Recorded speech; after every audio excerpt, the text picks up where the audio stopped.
Hello friends, आप सभी का स्वागत है आपके अपने चैनल स्टडी विद लक्ष्य में। आज के इस वीडियो में शेड्यूल के बारे में पढ़ेंगे। पार्ट 2 है। प्रीवियस वीडियो में हमने 7 शेड्यूल तक पढ़ा था। इस वीडियो में हम 8 शेड्यूल से लेके 12 शेड्यूल तक पढ़ेंगे। चलो स्टार्ट करते हैं। पहला हमारा 8 शेड्यूल है। 8 शेड्यूल हमारा बेसिकली लैंग्वेज की इसकी बात करता है। 8 शेड्यूल कहता है हमारे जो इंडियन कॉन्स्टिट्यूशन है उसमें हमारी 22 ऑफिशियली लैंग्वेजेस है। कितनी हमारी 22 ऑफिशियल लैंग्वेज, मतलब 22 भाषाओं को मान्यता दी गई है भारतीय संविधान में। जब हमारा कॉन्स्टिट्यूशन, जब हमारा भारतीय संविधान जब लागू किया गया तो उस वक्त हमारी 14 ऑफिशियली लैंग्वेजेस थी, मतलब 14 ओरिजिनल लैंग्वेज थी। अभी प्रेजेंट टाइम में 22 मैंने आपको बताया। अब कौन कौन सी है वो? आसामीज, बंगाली, गुजराती, हिंदी, कन्नड़, कश्मीरी, कोंकणी, मलयालम, मणिपुरी, मराठी, नेपाली, उड़िया, पंजाबी, संस्कृति, सिंधी, तमिल, तेलुगु, उर्दू, बोडो, संथाली, मैथाली, डोंगरी। ये हमारी 22 ऑफिशियली लैंग्वेज है जिनको भारतीय संविधान में मान्यता दी गई है। इनमें आप देख सकते हो, इनमें इंग्लिश लैंग्वेज नहीं है, मतलब इंग्लिश को रिकॉग्नाइज लैंग्वेज का दर्जा नहीं दिया गया, मतलब इंग्लिश को मान्यता नहीं दी गई है। अब मैंने आपको जैसा बताया, जब हमारा संविधान लागू किया गया तो उस वक्त हमारी 14 ऑफिशियल लैंग्वेज थे। अभी प्रेजेंट टाइम में 22 ऑफिशियल लैंग्वेज, मतलब जो हमारी 8 लैंग्वेजेस उनको किसी न किसी अमेंडमेंट के थ्रू जोड़ा गया होगा। कौन कौन सी? हमारी पहली आती है हमारी सिंधी लैंग्वेज, जिसको हमारी 21st अमेंडमेंट एक्ट 1967 के थ्रू जोड़ा गया था। ठीक है, जो इनकी अमेंडमेंट्स बहुत ही ज्यादा इंपॉर्टेंट, जो हमारी सिंधी लैंग्वेज का जो हमारी first amendment 21st amendment act 1967 के थ्रू जोड़ा गया था। ये क्वेश्चन हमारा सीजीएल में पूछा गया है और 2 बार एनडीए में पूछा गया। बहुत ही ज्यादा इंपॉर्टेंट है, इस क्वेश्चन का आप इंपॉर्टेंट समझ सकते हैं। उसके बाद आता है हमारा Konkani, Manipuri and Nepali. In 3 languages को हमारा 71st अमेंडमेंट एक्ट 1992 के थ्रू जोड़ा गया था।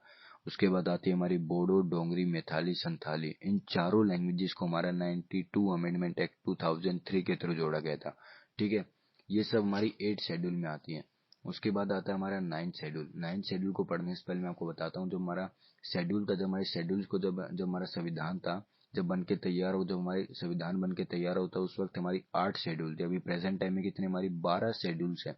इसका मतलब 9 से लेके जो हमारी 12 शेड्यूल है, 9, 10, 11, 12, इन सभी शेड्यूल्स को किसी न किसी अमेंडमेंट के थ्रू जोड़ा गया होगा। इसका मतलब जो हमारी 9th शेड्यूल है ये भी किसी अमेंडमेंट के थ्रू जुड़ी हुई। किस अमेंडमेंट के थ्रू जुड़ी है? हमारी फर्स्ट अमेंडमेंट एक्ट 1951 के थ्रू जोड़ी गई है।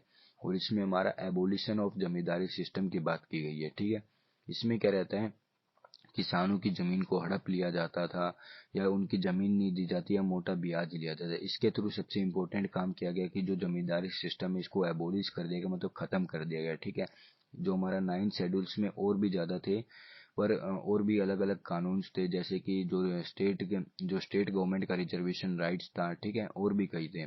जो हमारा 9 शेड्यूल रहता है इसमें सबसे इम्पोर्टेंट हमारा यही है कि जो जमींदारी सिस्टम को एबोलिशन कर दिया गया। ठीक है, और दूसरा 9 शेड्यूल के अंदर जितने भी सब्जेक्ट्स आप उनको कोर्ट के अंदर चुनौती नहीं दे सकते। ये सब हमारे 9 शेड्यूल में बात की गई है। उसके बाद आता है हमारा 10th शेड्यूल। 10th शेड्यूल हमारा किस अमेंडमेंट के थ्रू जोड़ा गया था? मैंने आपको बताया था ना, तो हमारा 52 अमेंडमेंट एक्ट 1985 के थ्रू।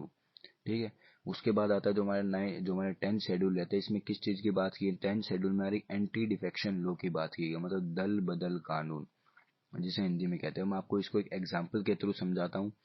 जैसे पर्सन ए है जिसने पार्टी ए के थ्रू चुनाव लड़ा। ठीक है, और जीतने के बाद उसने पार्टी चेंज कर लेता है, वो पार्टी अलग ज्वाइन कर लेता है, दूसरी ज्वाइन कर लेता है। तो जो व्यक्ति थे जिसने इसको वोट किया था उसने तो इसको पार्टी ए का समझ के इसको वोट किया था, पर इसने पार्टी चेंज कर ली, तो ये टोटली गलत है ना।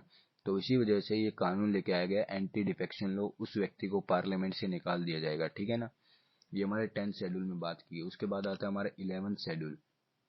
11th शेड्यूल हमारे पंचायती राज की बात की गई है। ठीक है, जो हमारे पंचायती राज की कितनी पावर होगी, कितनी अथॉरिटी होगी और किन किन सब्जेक्ट्स के लिए रिस्पॉन्सिबिलिटी होगी उसकी।